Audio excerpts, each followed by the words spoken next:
महाराष्ट्राचे मुख्यमंत्री देवेंद्र फडणवीस यांच्या वाढदिवसानिमित्त भारतीय जनता पार्टी महिला मोर्चा नाशिक महानगर यांच्या वतीने प्रदेशाध्यक्ष सौ चित्रा वाघ यांच्या मार्गदर्शनाखाली देवाभाऊ कृषी माऊली सन्मान सोहळा व कृषी वाण वाटप कार्यक्रम उत्साहपूर्ण वातावरणात संपन्न झालाय।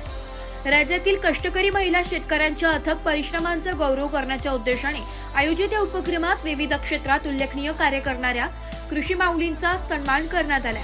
यावेळी महिला शेतकऱ्यांना कृषी वाणांचे वाटप करून शेती अधिक सक्षम, समृद्ध आणि आधुनिक करण्यासाठी प्रोत्साहन देण्यात आले। हा उपक्रम महिला सक्षमीकरणासह कृषी विकासाला चालना देणारा ठरलाय। कार्यक्रमात महिलांच्या सन्मान, सुरक्षितता आणि आर्थिक स्वावलंबनासाठी राज्य शासनामार्फत राबविण्यात येणाऱ्या विविध लोककल्याणकारी योजनांची माहिती देण्यात आली। शासनाच्या योजनांमुळे महिलांना नवे बळ मिळत असून समाजातील त्यांचा सहभाग अधिक प्रभावी होत असल्याचा संदेश यावेळी मान्यवरांनी दिलाय।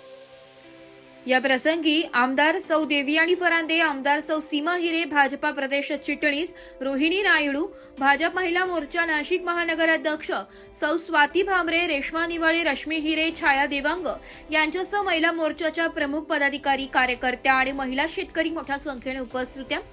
महिला शेतकऱ्यांच्या कर्तृत्वाचा गौरव करण्याबरोबरच त्यांना आधुनिक शेतीसाठी प्रोत्साहन देणारा हा उपक्रम उपस्थितांच्या उत्स्फूर्त प्रतिसादात यशस्वीरित्या पार पडलाय। ब्युरो रिपोर्ट, नाशिक लोकशाही न्यूज, नाशिक।